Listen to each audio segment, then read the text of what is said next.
नारद जी को बताया सोनकादि ऋषियों ने कि उनकी अचेतन अवस्था, उनकी मूर्छा को दूर करने का एकमात्र साधन केवल श्रीमद् भागवत सप्ताह पारायण, जो कम समय में प्राप्त हो जाए, जो कम समय में पापों का नाश कर दे, वही एक कथा है। और वही भक्ति मैया को कथा सुनाई गई, जहाँ भक्ति मैया नवचेतन तो थी ही, क्योंकि वृंदावन की भूमि में वो पुनः प्राप्त हो गई थी, नवीन स्वरूपणी हो गई थी। इसलिए उसी वृंदावन की भूमि में ये कहा जाता है, जब आप वहां जाएंगे तो भक्ति होनी आवश्यक है, ज्ञान और वैराग्य होना जरूरी नहीं है। अनपढ़ से अब देखिए, भक्ति जागृत करना आसान है, लेकिन ज्ञान वैराग्य को जागृत करना बड़ा मुश्किल है, बड़ा असंभव कार्य है। भक्ति तो प्रेम तो आपको झट से किसी सामने से थोड़ी देर आप बातें करने लग जाइए तो आपको उसी समय प्रेम हो जाएगा, ज्यादा समय नहीं लगता भक्ति को आने में। लेकिन वो भक्ति सुदृढ़ नहीं होती, दृढ़ नहीं होती, वो थोड़े समय के लिए होती। मान लीजिए 7 दिन तक आप कथा सुन रही हैं, तो 7 दिन तक तो आप कृष्ण में लगे रहेंगे, राधे राधे कहेंगे, सिया राम कहेंगे, राम राम कहेंगे। लेकिन ये केवल 7 दिन तक ही होगा, स्थायित्व होगा केवल 7 दिन तक। क्यों? क्योंकि 3 से 4 घंटे तक आप पंडाल में बिता रहे हैं, जहाँ राधे राधे उद्घोष किया जाता है। लेकिन जैसे ही इस 7 दिन पूरे हुए, कथा व्यास चले गए, गाने बजाने वाले चले गए, तो फिर कोई राधे राधे नहीं रहता, फिर हम भूल जाते हैं, फिर कथा याद नहीं रहती। ये भक्ति फिर कितने दिन की थी? थोड़े से दिन की। वो झट से आ भी जाती है और झट से चली भी जाती है, ये पूर्ण रूप से परिपक्व नहीं हो पाती। उसी वृंदावन की भूमि में जब बार बार जाते हैं, बार बार बांके बिहारी के दर्शन करने जाते हैं, बार बार परिक्रमा देंगे,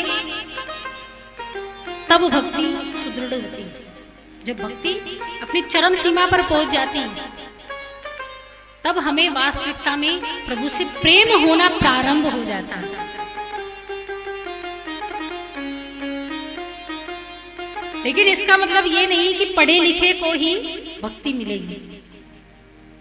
ज्ञान का अर्थ क्या है? जो वेद शास्त्र पढ़ना जानता हो, जो समझना जानता हो, जो उनके गूढ़ रहस्य को जानता हो, उसे ही ज्ञानी कहा जाता है। लेकिन इसका मतलब फिर तो पढ़े लिखे को ही भगवान मिल सकते हैं, अनपढ़ तो बेचारे। इसलिए उस वृंदावन की भूमि में ज्ञान नहीं है। भगवान ने कहा है केवल इस भूमि में प्रेम है और कुछ नहीं। वैराग्य भी बनने की जरूरत नहीं है, घर परिवार छोड़ने की आवश्यकता नहीं है, पुत्र मोह में रहकर भी आप इस भक्ति को प्राप्त कर सकते हैं। इसलिए वो भक्ति नवयौवन थी, इसलिए ज्ञान और वैराग्य क्षीण थे, निर्बल थे वहां इस वृंदावन की भूमि। और जहां जब शौनकादि ऋषियों को व्यासपीठ पर विराजमान करवाया गया और श्रीमद् भागवत जब सुनाई गई, तब नारद जी ने वही चतुर्श्लोकी भागवत प्राप्त की। और वही चतुर्श्लोकी भागवत शौनकादि ऋषियों के माध्यम से भक्ति ने भी सुनी, ज्ञान वैराग्य ने भी श्रवण किया। और उसका परिणाम क्या हुआ